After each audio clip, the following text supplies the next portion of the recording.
여러분 안녕하십니까. 스카이피플이 제공하는 지식 터는 방송 알고나 삽시다. 8월 25일차 방송 시작하겠습니다. 8월 25일 어떤 일이 있었는가. 여러 문제, 여러 사건들이 있었는데 그 중에 저희는 오늘 1398년 8월 25일 조선에서 일어났던 사건에 주목하겠습니다. 제목은 1차 왕자의 난 되겠습니다. 여러분 왕자의 난 이야기 많이 들어보셨을 겁니다. 조선에서는 1차, 2차 모두 두 차례에 걸친 왕자의 난이 일어났다. 개국 초기에 이런 말씀 많이 들어봤을 거고, 최근에 뭐 뉴스 보면 재벌가에서 왕자의 난이 일어났다. 그래서 형제들끼리 딜이 싸운다. 이런 뉴스 많이 보셨을 겁니다. 그중 조선 개국 초에 일어났던 이성계가 왕이던 시절의 1차 왕자의 난에 관해서 오늘 얘기를 해보겠습니다. 우선 1차 왕자의 난은 결국 아주 쉽게 바꿔 말하면 이복 형제들끼리 싸운 겁니다. 엄밀히 말해서 싸웠다기보다는 이복 형제가 다른 쪽 이복 형제를 몰살시켜버린 그러한 사건입니다. 즉 이성계에게는 정실 부인이 두 명이죠. 하나는 왕이 되기 전에 두 분 다 왕이 되기 전에 이제 결혼을 한 건데, 저쪽 함흥에서 동북 병마사 하실 때 결혼을 했던 한씨 부인. 이 한씨 부인 소생에는 6명의 아들이 있었습니다. 2명의 공주와 이들과 그 후에 지난번에 한번 저희가 이성계 방송할 때도 그랬고 신덕왕후의 사망할 때도 이야기를 했었는데, 이 신덕왕후라는 강제하고 개성에서 결혼을 하죠. 21살의 나이차를 극복하고 정략결혼을 하게 되죠. 이 정략결혼을 한 신덕왕후의 자제가 왕자가 둘, 공주가 하나입니다.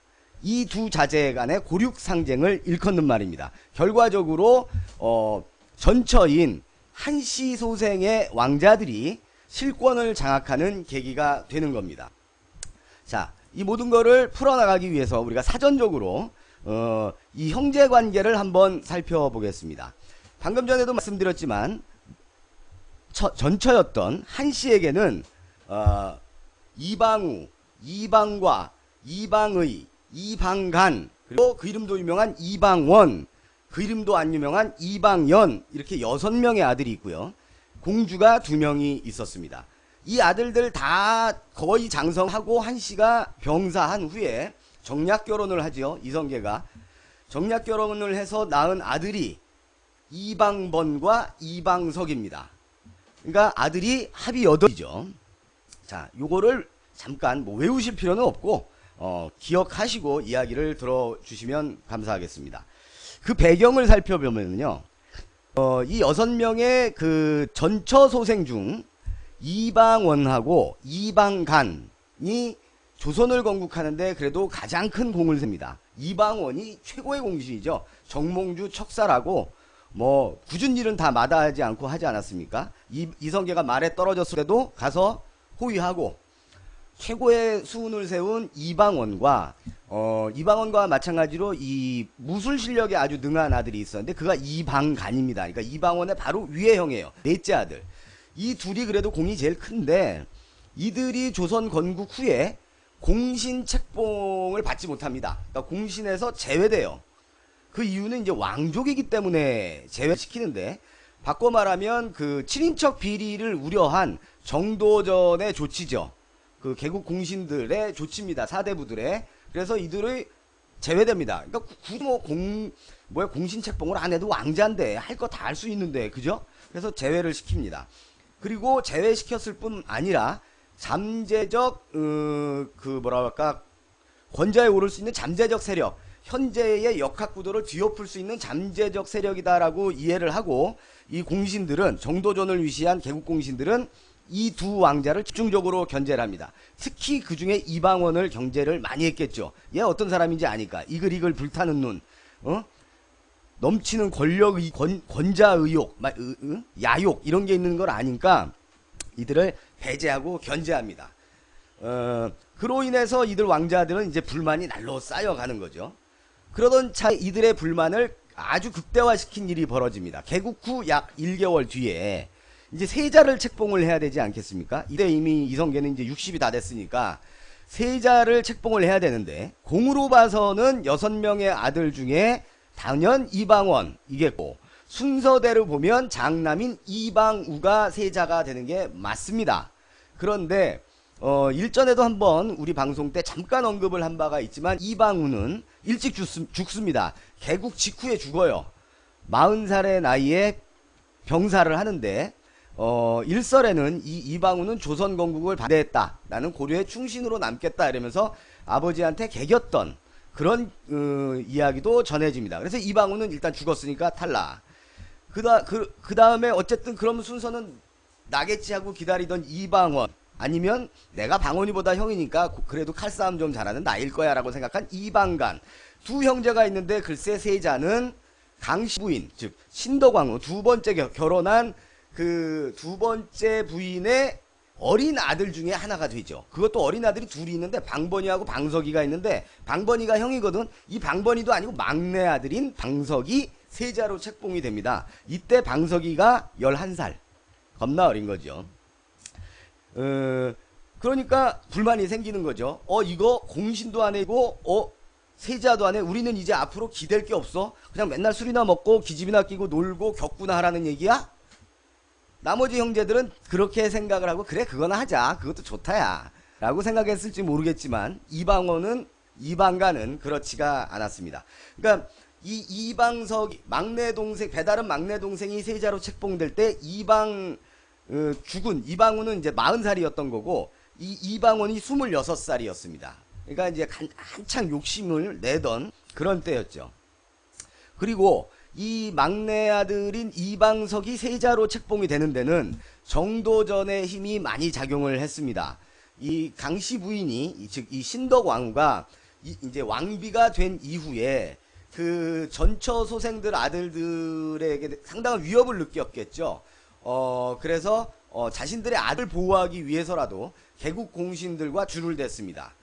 정도전은 이방원이나 이방간 세력이 대를 잇거나 하게 될 경우에 본인이 주장하던 그 재상 중심주의의 근간이 흔들릴 거다. 왕이 중심이 돼서 전제적으로 나라를 다스리는 게 아니라 왕의 권력 중에 상당 부분이 재상들에게 나누어져 있는 권력이 이렇게 분할된 분권형으로 조선을 다스리려고 했던 이상주의 사회를 건설하려고 했던 그 의지가 꺾이게 됐죠. 그러니까 강씨하고 정도전의 이해가 맞은 겁니다. 이방원 내지는 큰아들 자식들은 힘 안 돼라는 의지가 맞은 거지요. 그래서 두 사람이 결탁을 하고 나이 어린 이방석을 세자로 앉히게 됩니다.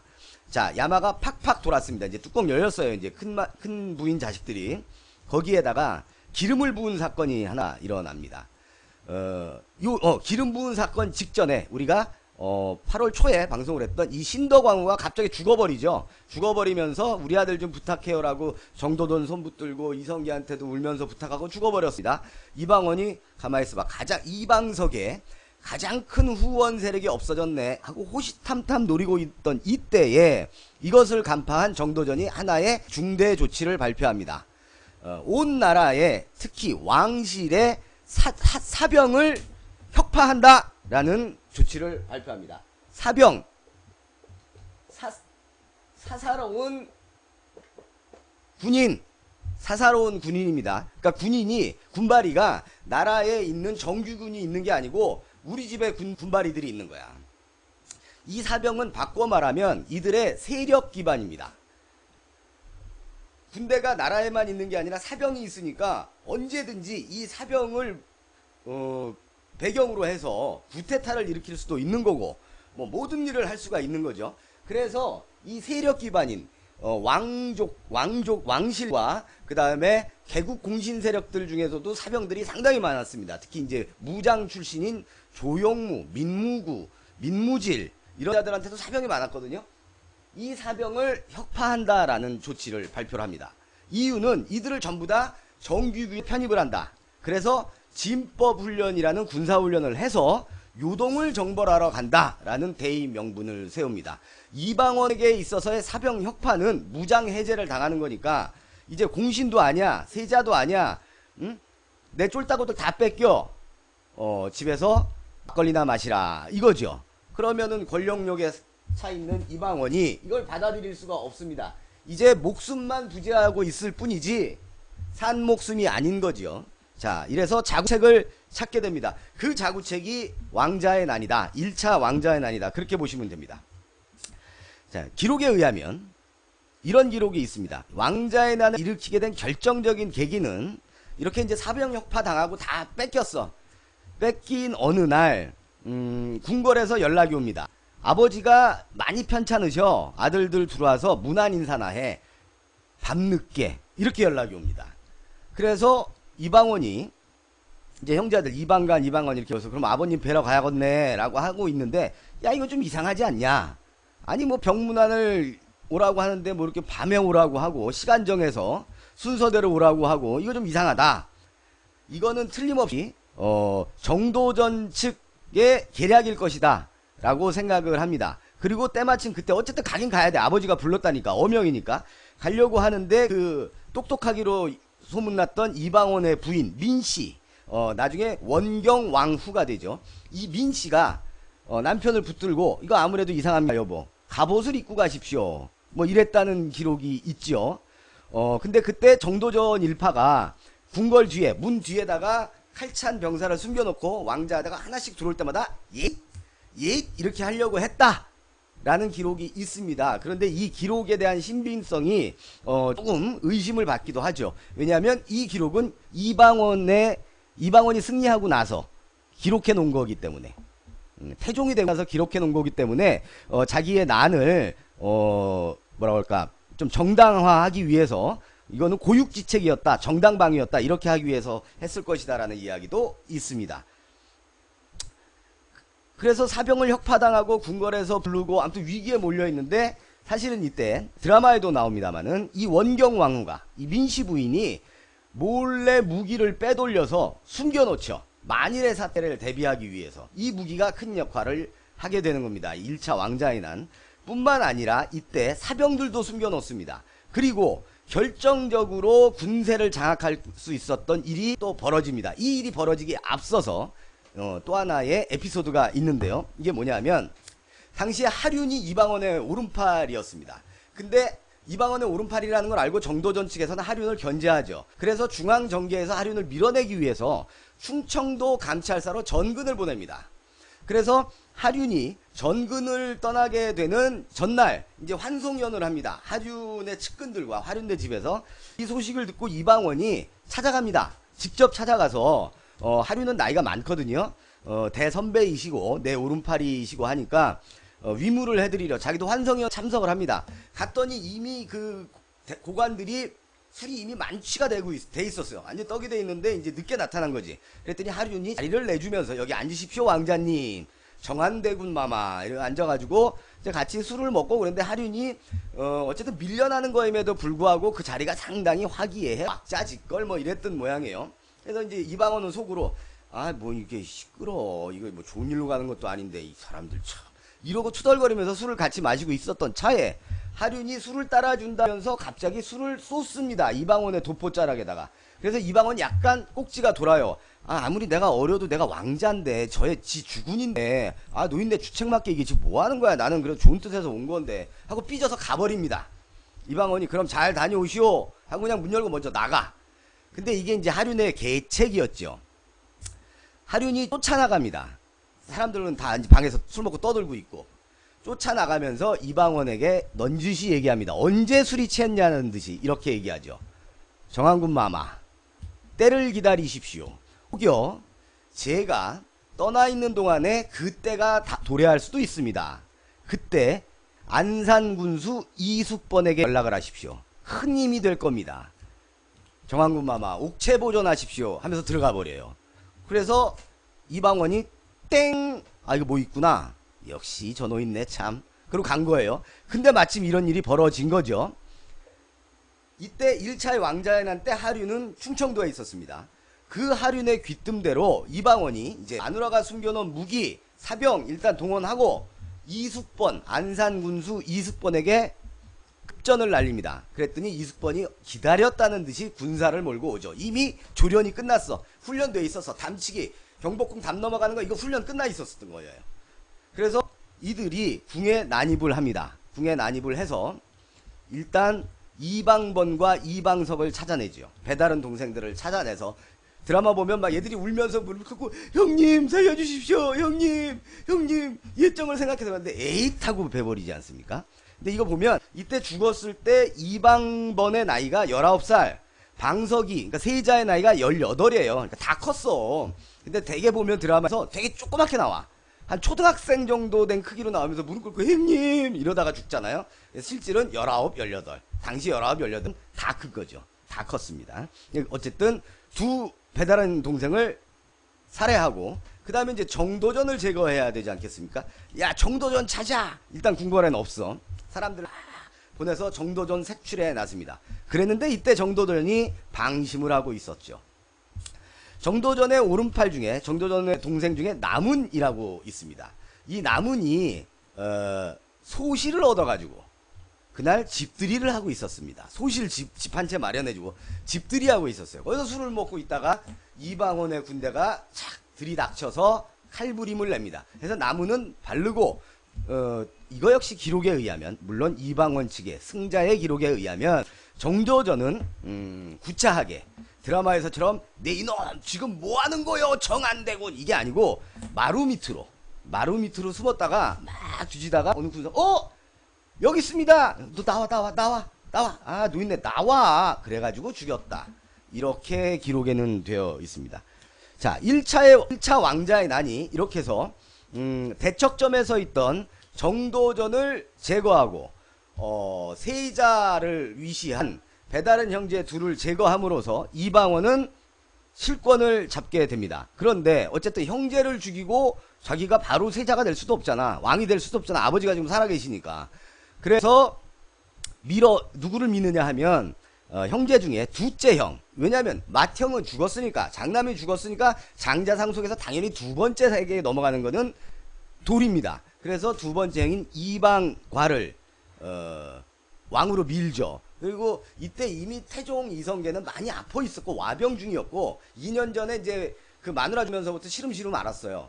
그리고 와병 중이었고 애들끼리 형제끼리 싸워가지고 우리 막내 아들 죽였다 그러지. 그 다음에 평생 지우인 우리 정도전 죽였다고 하지. 아이고 이제 노인네 충격받아가지고 아무것도 못하는 거야. 그래서 왕위를 전위하죠. 내려놓고 지는 떠납니다. 그게 이제 함흥으로 떠나서 함흥차사 나오고 그러는 거예요. 떠나면서 왕이 된 사람이 이방원이 아니라 이방과였다는 거죠. 이게 조선 2대 임금 정종입니다. 근데 이 정종은 불행했던, 우리는 불행하다고 하나 정종은 또 아니었을 수도 있는데 어쨌든 동생이 떠밀어줘가지고 왕이 됐어. 근데 이도 알아. 결국은 이방원 내 동생이 될 거고 나는 허수아비라는 걸. 그래서 조용히 삽니다. 배 깔고 정치 안 합니다. 그냥 조용히 살아. 모든 일은 이방원이 다 하죠. 자 그런데 이제 여기서 상식적으로 왕이 생기면 세자가 나와야 돼. 근데 어쨌든 이방과도 정종도 자기가 실질적인 왕이 아니라는 걸 아니까 자기 아들을 세자로 하지 않고 동생인 이방원을 세자로 책봉합니다. 그러면 세제가 맞는 겁니다.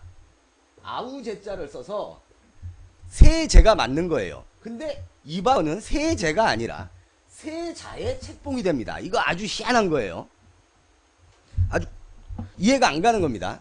자, 어떻게 해석을 할 수 있냐? 세제가 아니라 세자가 된 거. 이방원은 당시에 이방원을 세자로 밀었던 세력은 그러니까 결국은 이방원이야. 이방원들은 이렇게 표현하죠. 이방원들은 이 정종을 형을 임금으로 생각한 게 아니야. 형이 임금으로 생각을 했으면 나는 세제가 돼야 되는데 그게 아니야. 나의 임금은 태조 이성계야. 아버지야. 그래서 나는 이성계의 아들이라 세자다 이거야. 그래서 정종은 왕위에는 있었지만 임금으로 인정을 받지 못했다. 심지어는 왕은 죽고 나서 묘호라는 걸 받습니다. 나라를 세운 사람은 태조, 그 다음에 뭐 정종, 태종, 세종, 이거는 죽고 나서 신하들 묘호를 만들어주는 거거든요. 사후 이름을 지어주는 거야. 그 사람의 삶을 돌이켜보면서. 근데 정종은 숙종 때까지도 묘호를 받지 못합니다. 그냥 공정왕이라는 걸로 불려요. 왕이야 왕. 그냥 이름이 없어. 묘호가 없어. 임금은 묘호가 있어야 진짜 임금이거든. 그러니까 임금으로 친 건 아니지. 우린 외울 때 태저, 태세, 문단세 외우지만 이때는 그냥 태태, 문단세 이렇게 가야 되는 거지. 숙종 때까지는 그렇게 갔어야 되는 겁니다. 그래서 왕조실록에도 태조실록, 뭐 태종실록, 세종실록 이렇게 나가잖아요. 근데 정종은 그렇지. 공정왕 일기 이렇게 나가다. 실록도 아니야. 일기. 그래서 왕 대접을 못 받았다. 근데 이 정종은 어떻게 보면은 참 자기 직분을 정확히 알고 분수를 아는 사람이었어. 아까도 말했지만 정치 안 했어요. 그냥 놀았어요. 뭐 하고 노냐 하면 이 사람이 격구를 엄청 좋아했답니다. 그래서 매일 술 먹고 격구만 하고, 그러니까 격구가 일설에는 지금의 골프 같은 거다라고 기록이 돼 있고 또 그렇게 표현이 되는 영상물이 있고, 그 다음에 이제 말 타고 하는 거 있잖아. 뭐 폴로 같은 거다라고 하는데 아무래도 그 앞에 것이 좀 더 유력하지 않았나. 드라마에도 그런 식으로 많이 표현됩니다. 격구는 격구하고 그랬는데 아무튼 재위기간은 약 2년이었는데 또 웃긴 게 직분을 알아서 놀기만 했댔잖아. 재위기간 대비 후궁 비율 1위 정종은. 자, 정비가 하나 있었잖아요. 자기 원래 부인이 있었을 거 아니야. 근데 이 원래 부인 또 아기를 못 낳아. 근데 어쨌든 이 2년 남짓 있으면서 후궁이 9이었어요. 그러다 보니까 애를 또 후궁이 9이니까 또 맨날 한 거야. 애가 겁나 많아. 2년 동안 서자가 17, 서녀가 8, 합이 25이야. 그러면 2년이면 몇 개월이야? 24개월. 남짓 왕을 하는데 애는 25명이야. 와, 기가 막힌 거지. 뭘 먹었을까? 에? 부럽기까지 합니다. 아무튼 정종은 정치는 안 하고 떡만 쳤다고 합니다. 그래서 이렇게 있다가 이제 나중에 태종이 이제 우리가 또 할 기회가 있을 텐데 2차 왕자난이 또 일어나죠. 요거는 1차 왕자의 난을 일으켜서 이겼던 이방원, 이방간 중에 방간이 어씨 왕자의 난 같이 했는데 가만 보니까 실권은 다 이방원이 쥐고 있네. 에라씨 하고 또 이제 동생하고 싸워. 그러다 유배가 이게 2차 왕자의 난이거든요. 그리고 나서 이제 태종이 임금이 되고 정종은 떠납니다. 떠나서 계속 떡치고 살았을 거예요. 그래서 천수를 누렸다는, 따지고 보면 가장 부러운 새끼 정종. 뭐 사견입니다만은 옆에 있는 권 시장도 졸라 부러운가 봅니다. 계속 웃고 시시 웃으면서 의미심장한, 어제는 야동 보다가 걸렸지 않습니까? 자, 근데 그래서 이제 정종이 왕이 되고 나서 정치는 안 하고 이제 그랬는데 무슨 일이 있었냐면 우리가 기억할 거 대부분 이제 시험 문제에도 안 나오면서 기억은 안 하는데, 한양이 수도였잖아요. 한양이 다시 개경으로 가요. 1차 왕자의 난이 나고, 명분은 뭐냐면 혈육 간에 그 피 흘리는 싸움이 일어났잖아. 한양 터가 안 좋다. 이래가지고 개경으로 다시 돌아갑니다. 수도가. 그래서 정종은 개경에서 그 후궁들하고 지낸 게 한양에서 후궁들하고 지낸 게 아니라 개경 가서 떡친 거로 판명이 났습니다. 그래서 이제 개경으로 갔다가 나중에 이방원이 정식으로 왕으로 등극해서 태종이 된 다음에 다시 한양으로 돌아옵니다. 자, 오늘 있었던 1398년 8월 25일 제1차 왕자의 난은 향후 태종이 왕으로 등극이 되는 그 1차 시나리오의 완성이 된 사건이었다. 이렇게 기억하시고 오늘을 바라봐 주시면 좋지 않겠나 싶습니다. 자, 오늘 방송은 이제 이렇게 해서 8월 25일차는 슬슬 접고요. 주말이 바로 끼기 때문에 이어서 이제 금요일 거 또 방송을 할 8월 26일차는 서울 위수령이라는 제목 할 거고요. 그 다음 날은 조선의 마지막 임금 순종 얘기 할 거고, 일요일 날인 8월 28일차까지 오늘 말할 겁니다. 방송을 8월 28일에는 찰스 황태자하고 다이애나비 얘기로 이어지겠습니다. 자, 스카이피플이 제공하는 지식 터는 방송 알고나 삽시다. 8월 25일차 조선 왕조의 제1차 왕자의 난을 이야기하면서 방송 마무리하도록 하겠습니다. 고맙습니다. 아우, 정종 부러워.